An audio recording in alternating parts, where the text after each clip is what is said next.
நம்ம வீட்டு தோட்டத்தில் இருக்கிற ஜாதி மல்லிப்பூ செடியில் எப்படியும் குறைஞ்சது 500லேருந்து 1000 பூ டெய்லி பூக்கும்.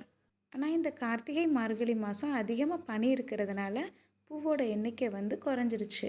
இதுக்கு முன்னால் அப்லோட் பண்ணியிருந்த வீடியோவில் நம்ம தோட்டத்தை பூவை பறித்து கட்டி வீடியோ போட்டிருந்தேன். அதை பார்த்துட்டு சில பேர் எப்படி பூ கட்டுறதுன்னு வீடியோ போடுங்கன்னு கேட்டிருந்தீங்க.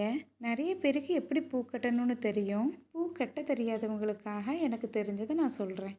இந்த மாதிரி பூ கட்டுற நூல் எடுத்துகிட்டு கீழே 2 பூ மேலே 2 பூ வச்சுட்டு இப்போ இந்த நூலை கீழ்ப்பக்கமாக வச்ச பூவில் ஒரு சுற்றி இந்த மாதிரி விரல்ட்டு நூலை மடித்து அது உள்ள மேலே இருக்க பூவை விட்டு நூலை இழுத்துக்கலாம். அவ்வளோதான். இதே மாதிரி தொடர்ந்து கீழே 2 பூ மேலே 2 பூ வச்சு கட்டிக்கலாம். 2 பூவாக வச்சு கட்டுற இடத்துல 3 பூவாக வச்சு கூட கட்டலாம். பூ கட்டினதுக்கப்புறமா நல்லா அடர்த்தியாக பார்க்க ரொம்ப அழகாக இருக்கும். இங்கே நான் 2 பூவாக வச்சு கட்டியிருக்கேன். பூ கட்டினதுக்கப்புறமா இந்த மாதிரி தான் இருந்துச்சு.